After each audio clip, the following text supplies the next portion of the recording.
Sindh high court में मंशात smuggling case जी ॿुधणी थी आहे।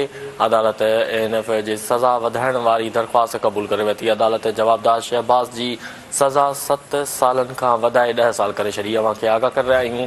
अहम ख़बर जे हवाले सां सिंध हाई कोर्ट में मंशात स्मगलिंग केस जी ॿुधणी थी आहे। अदालत ANF जी सज़ा वधाइण वारी दरख़्वास्त क़बूल करे वरिती।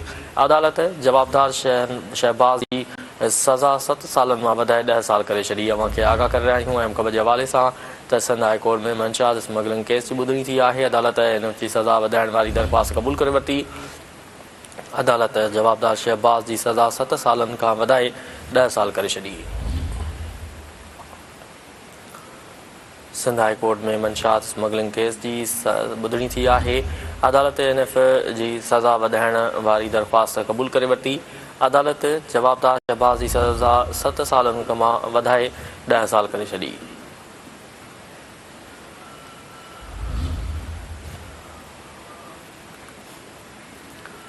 सिंध हाई कोर्ट में मंशात स्मगलिंग केस जी ॿुधणी थी आहे। अदालत ANF जी सज़ा वधाइण वारी दरख़्वास्त क़बूल करे वरिती।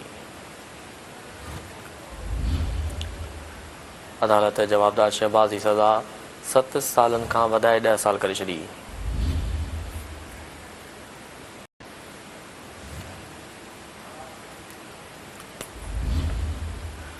सिंध हाई कोर्ट में मंशियात स्मगलिंग केस जी ॿुधणी थी आहे। अदालत ANF जी सज़ा वधाइण वारी दरख़्वास्त क़बूल करे वरिती। अदालत जवाबदार शहबाज़ जी सज़ा 7 सालनि खां वधाए 10 साल करे छॾी।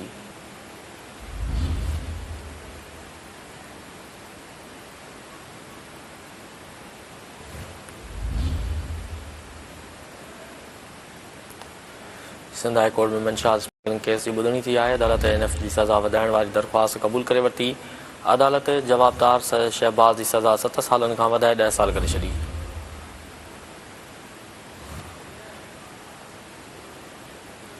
सिंध हाई कोर्ट में मंशात स्मगलिंग केस जी ॿुधणी थी आहे। अदालत ANF जी सज़ा वधाइण वारी दरख़्वास्त क़बूल करे वरिती।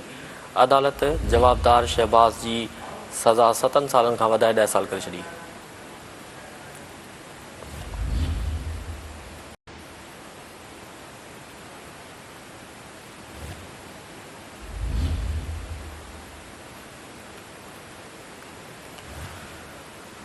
सिंध हाई कोर्ट में मंशात स्मगलिंग केस जी ॿुधणी थी आहे। अदालत ANF जी सज़ा वधाइण वारी दरख़्वास्त क़बूल करे वरिती।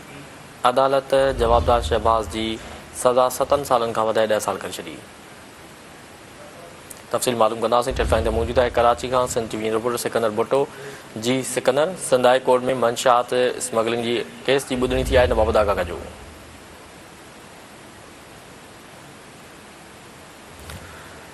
सिकंदर, सिंध हाई कोर्ट में मंशात स्मगलिंग केस जी ॿुधणी थी आहे, हिन बाबति आगाह कजो। सिकंदर, सिंध हाई कोर्ट में मंशात स्मगलिंग केस जी ॿुधणी थी आहे, हिन बाबति आगाह कजो। जी सिंध हाई कोर्ट जी बरबरी बेंच आहे कराची एयरपोर्ट ते ॿाहिरि मुल्क खां मंशात स्मगलिंग करण वारे केस जी जेको ॿुधणी थी आहे। अदालत ANF खे सज़ा में इज़ाफ़ो करण वारी जेकी दरख़्वास्त हुई उहा मंज़ूर करे वरिती आहे। अदालत जवाबदार शहबाज़ जी सज़ा जेकी आहे 7 साल खां वधाए 10 साल करे छॾी आहे।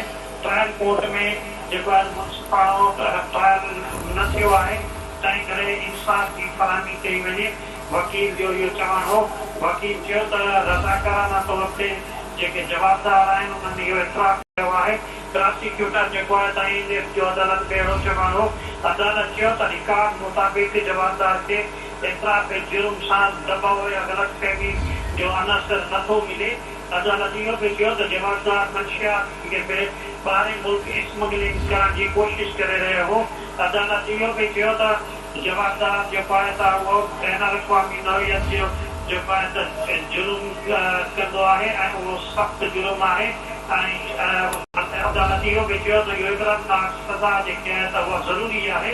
ट्रायल कोर्ट जेको आहे त जवाबदार खे इन संगीन डोज़ जे बावजूदि गैर ज़रूरी नरमी जेकी आहे त उहा वरिती, जंहिंते ट्रायल कोर्ट उनखे 7 साल सज़ा ॾिनी हुई। सिंध हाई कोर्ट चयो त ANF जी दरख़्वास्त मंज़ूर कजे थी ऐं संदन जवाबदार खे 10 साल कैद जी सज़ा ॿुधाई थी वञे। जी ठीकु आहे सिकंदर, तफ़सील ॾियण लाइ वॾी महिरबानी।